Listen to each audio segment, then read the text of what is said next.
Alright everybody, welcome back to Project Phases. This is Update 7. It's a long time coming, so we got a lot to talk about today. We got a lot of new systems and a lot of new things. So let's just jump right in. So first, nothing really here on the home screen ever is. So nothing much has changed here. But if we press start, nothing else has really much changed. A few new enemies, but other than that, not much.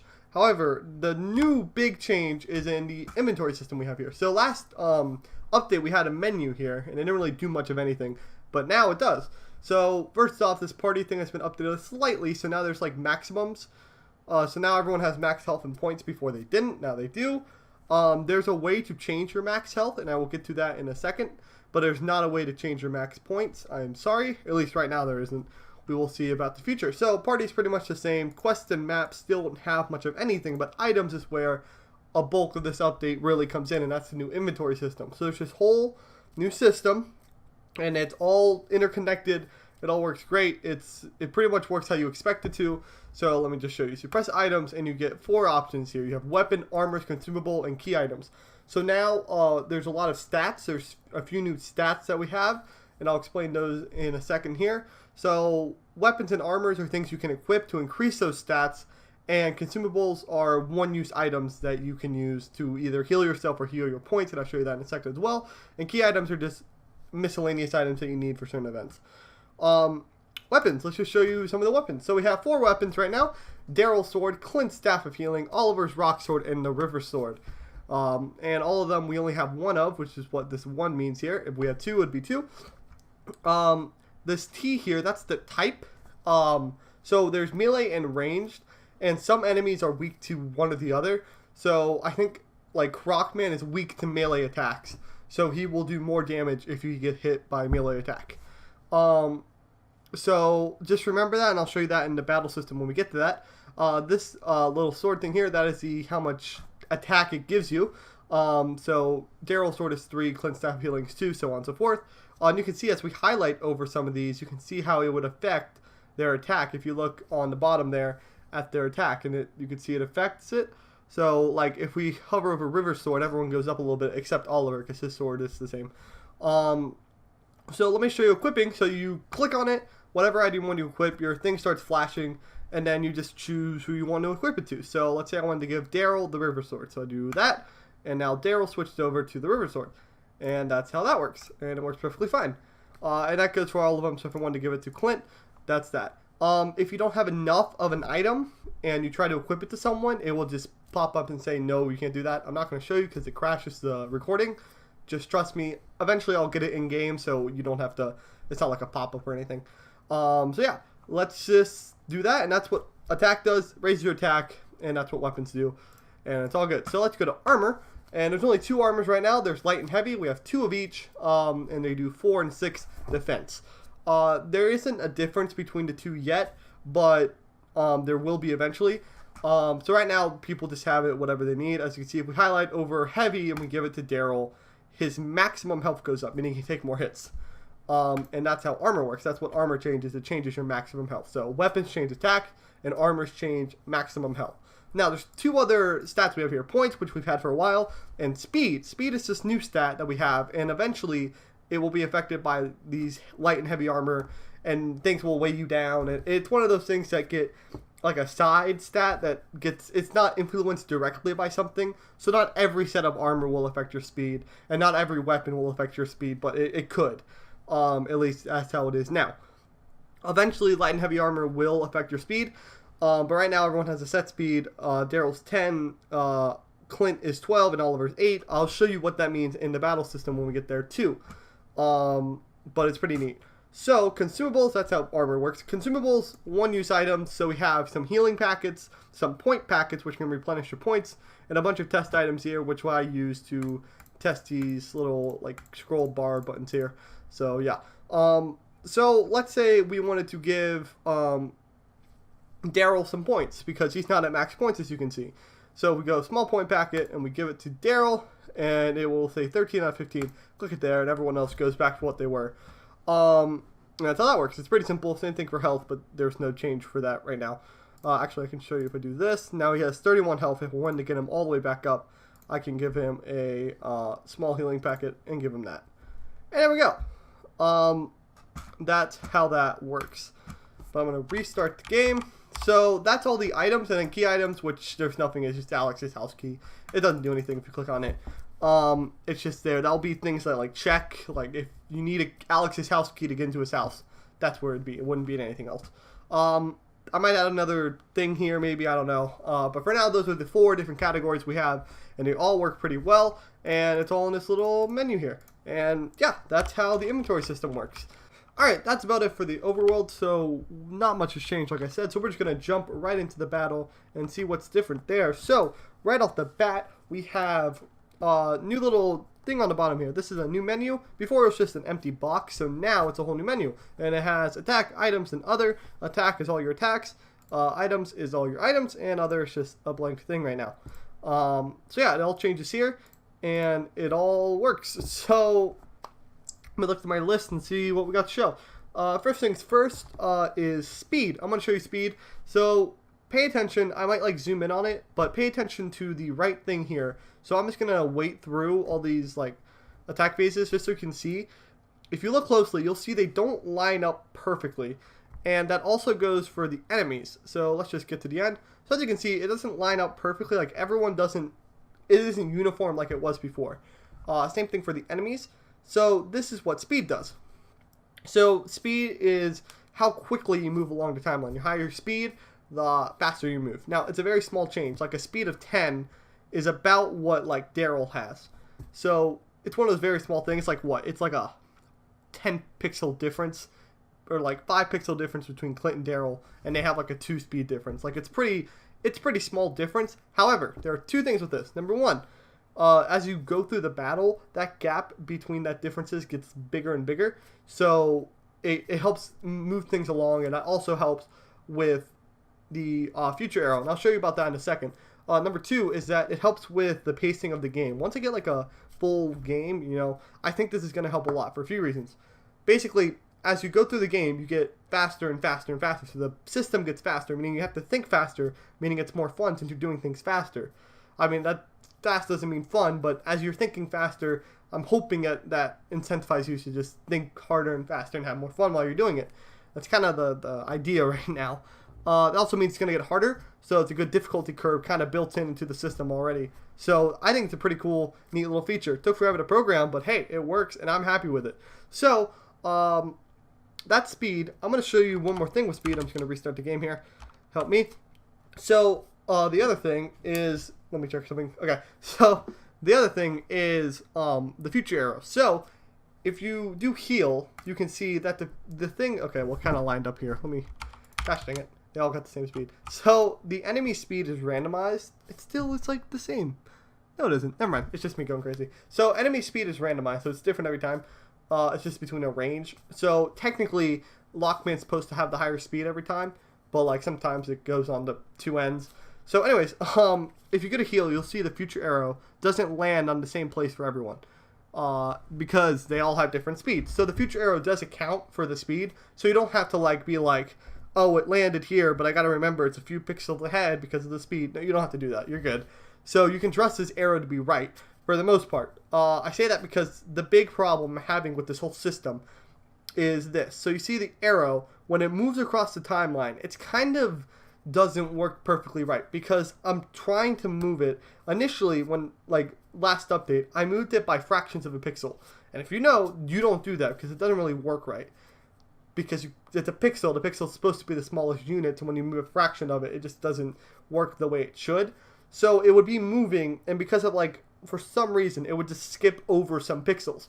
And some of those pixels that skipped over was where the attack was supposed to happen. So it skipped over the attack, and it just never happened. Because it thought, oh, it already happened because I skipped over it. It had to happen. So I had to change it. So there's now, the system works as it keeps moving.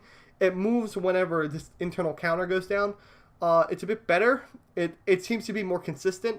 I wouldn't say it looks better. I wish it was just a super smooth little arrow that goes across the timeline, but it's not. And I still need to figure out how the heck to get that to work. And that's the big issue I was having the last update, and it made the attacks very inconsistent. But now it's more consistent. If it skips it over, it's usually configure itself out still. So even if it skips over the arrow, it can still be like, okay, it was supposed to attack, so I'm going to. Sometimes it still doesn't attack. I still just need to figure that out. But that's how that works. You can depend on the future arrow because functionally it will hit when it's supposed to hit. But visually it might not because of the way the arrow moves. And I got to fix that. So that's like the big issue with the arrow right now. That's the biggest issue with the game right now, to be honest. Which is great because last update, the biggest issue was like the whole game just breaking usually. You guys do not understand how broken the game was during the last update. Like it was bad. Anyways, so that's future arrow and the speed. So that's that. And next up we got, let's see, skip stop. Oh, this is something interesting. So if you go back to the last update, you could see when I was demonstrating the fact that if you can skip when someone else is stopped, if you look back, you'll see I wasn't entirely right. I didn't notice this, but like, because I just never tested it. I just figured, oh yeah, it's working. That was dumb of me. If you look back, you can see that like once I get there, once I skip, the like menus overlapped each other. So I thought that was just a visual glitch and I didn't have to worry about it. Turns out I did because that messed up a lot of things because it turned out there was 2 hitboxes, so I click one and 2 things would show up and it was just a disaster. So I had to fix that. Now it's fixed. So now if I go skip here and I do wait, you'll see it all pops up properly and everything works. Same thing for Clint. Clint, let me just, yeah, there we go. So yeah, that's working. Just a little fix there that I thought was relevant if you were wondering. Speed I mentioned. Alright, next up we have items and the way they work in the battle system. So, here's an example. So we're just going to skip around a little bit. That's fine. So, let's say we're here. So, we wanted to slash Clockman. He does 18 damage. And let's say at this point we wanted to heal. Because we don't have enough time for Fury, but we want to heal. But we don't have enough points for it. So usually you would just have to skip or not skip, wait or just not do slash. Just do this instead. But there's another thing you can do and that has to do with items. So items don't use any points. They just use time, meaning you can use them to replenish your points. Now, the way the system works, you can do it all in the same turn. What I mean by that is this. You can do small point packet, give it to Daryl, and it applies it to the whole order thing like it's an attack. Well, now, when this happens, we will have 7 points. So it's predicting what will happen. And then from there, we can do a heal because we'll have enough points from that. And that's how that works. So you can use this to replenish points and keep going attacking, even if you don't have the points to do so, just to keep on attacking. So you can do so much in the same turn if you think properly and you think ahead. So this whole system rewards you for thinking ahead, of saying, ooh, if I save my points in this last turn, I could do this, this, and this, and use a point packet, and do this, and then have everything work perfectly. Things like that. And yeah, so let's just show that in action. So he will hit, he will get his points, and then he will heal. So yeah, that's how that works, and it's the same for everyone else. You can also give people, there's also a healing packet, but you can also give it to other people. So Clinton here, he's a bit low on health, so you can give a small healing packet, get him back to 34, do that, and then boom, he'll use it. But that was Clint anyway, so that was a bad example. But still, let's do this example. Heal, and then Daryl will use it, but it'll heal him. So yeah, there we go. Also, if you notice, there's a new animation for the item, but it's only for Daryl because I forgot to do it for everyone else. It's really not that big of a deal. It's barely noticeable anyways because it's like really similar to the heart. So yeah, that's how items work. Alright, next thing I want to cover is enemy skip. So basically there was a glitch, or bug, whatever you want to say, and the last update, every update before that actually, ever since I added like proper enemy AI, if you did an attack, if you attacked any of the enemies and they skipped, it would still attack where you put it, which isn't right. It should attack later because that's what happens to you, if that makes sense. So like it's hard to explain because like if you skip, I wanted to get fair for both of them. It's hard to like think about. I don't know why, but at least for me, if you skip and it was supposed to attack here, I'm pointing at the crosshair. If you skip those points to attack there, but you skip to like the next phase, it should still keep that gap and just do it later, if that makes sense. But it wasn't. It would do it here, and that became a problem because most of the time you just skip right over it. unless it was like during a different phase, like it hit during a different phase. But most of the time either skipped right over it or it would like hit way too early. So that's fixed. It's a small fix. Took me a while to notice that one. So there's that. Some other things. Enemy skip, got that. Just looking at my list. Random speed for the enemies. Weapons. Weapon types. I mentioned this. So if you see here, we have Daryl. So if you see if 18 damage for slash and 23 for fury, don't worry about heal. This is actually wrong. I just forgot to fix it. So if we hover over Clockman, doesn't change. Hover over Lockman, doesn't change. But if we hover over Crocman, you'll see that it'll change to 22 and 27. That's because he is weak to the weapon we have equipped, which is a melee weapon. So it does, what, 4 more damage, just in general? Yeah. I think that's extra damage comes from whatever the stat of the weapon itself is. At the moment, they'll probably change. And if you see heal changes, but it shouldn't because you use it on you, meaning it should be the same every time. So yeah, just ignore heal. So yeah, that's how that works. So if I attacked him with slash, it will do 22 damage instead of 18. So there's that. And if I attack Clockman, let me just skip through here a few times. Attack Clockman, it will do 18 damage. There you go. So that's how the weapons work, and that's about it for the update. So yeah, I know that's not like as much, especially for how long this took to do. Sorry, I didn't really do much. I work as quickly as I can, but you know, just some things take forever. And yeah, that's just kind of how it is, and I'm fine with that. I'm fine if this takes forever. I'm gonna get it done eventually, so there's no rush. As long as it's good and I'm happy with it. And at the moment, I am pretty happy with it. Much more happy than I was during the last update, because we ended the last update with a lot of bugs, and I was actually really worried I wasn't going to be able to fix a lot of those. But I fixed all of those, and then some. Added a lot of new features. And honestly, I think the plan is now. I'm just going to go ranting for a little bit. So if you just wanted to see the updates, and then that's it, you can go ahead and leave. But I'm just going to talk about the future here. So the plan now is I'm going to try and make a demo. So I'm going to put a lot of more mechanics in, like smaller things, like a shop system. I made a list. Let me pull up this list real quick. Alright, I got my list. So one thing I have here is like the party thing. Like I have more stats and more things there that you can see. Fix like the light and heavy armor, get those working correctly and things like that. More importantly to me is adding like quests and things you can have in that little quest tab. Things, objectives, things to do. And then ways like to do them, you know what I mean? And then maybe in like a cutscene engine, like so I can do things with the camera dynamically. Add a shop. Let's see, yeah, shop just to have stuff so you can buy new weapons and armors and new items and stuff. And then things like that. I also want to add a few more stats besides the already attack, defense, speed. It's not defense, it's health, but you get the point.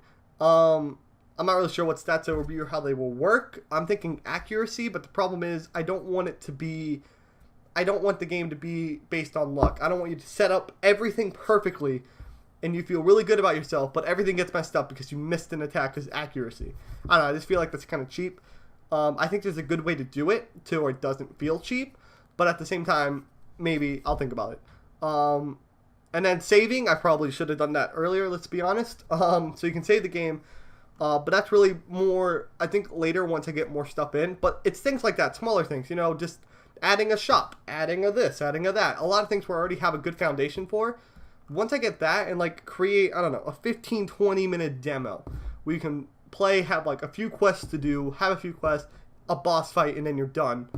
Just so I can prove the concept and see if people are actually interested in playing a whole game based on that battle system and the whole gameplay.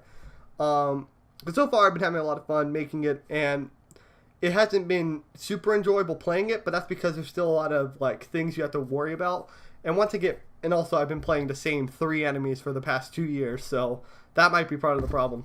So once I add more enemies, more moves, and just make it had more variety, I think it's going to really make the whole thing fun. And really, that's it. And then I'll make that demo, and then from there, I'll just figure it out. I'll probably write a story, write some characters, do this, do that. And that's kind of the plan for now. There's one other thing, and that's the fact that Project Phases, there are 2 other little small projects I'm working on now alongside Project Phases, both of which are related to Project Phases in some way. One of which is vaguely related, and I probably won't ever talk about like in detail. The other one you will know about fairly soon, I hope, because it's something I've been wanting to do for a while, and it could really help me give you more updates and more frequently updates and give you more information about the game. That's kind of the plan. You'll learn about that one in a while. It's really not that big of a deal, but it's something I want to do. It's a good learning experience. So yeah, that's that. I don't want to keep rambling on forever. So thank you so much for watching. Thank you for being patient, and this has been a very fun journey, and we're still going. So next up to update 8. We're going to add a lot of stuff, hopefully sooner rather than later, but I'm not setting a date because I always do that and I completely miss it. So thank you everyone for watching. Please subscribe if you're interested in more. If you have any questions or like recommendations or something, put them in the comments. I'm happy to talk to you. Follow me on Twitter if you want more constant updates, since I post things as I add them there.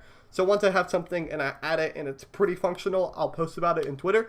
Unless it's something I want to keep secret for some reason. There hasn't really been much of anything like that then so far, so we'll see.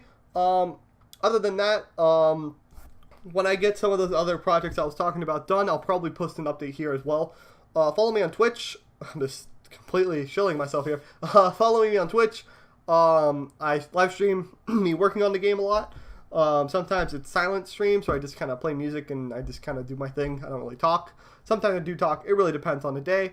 But yeah, that's about it. You can go on with your class now. Thank you so much for watching. If you watched till the end, really means a lot to me. I hope you have a great day. We will see you during update 8. Thank you.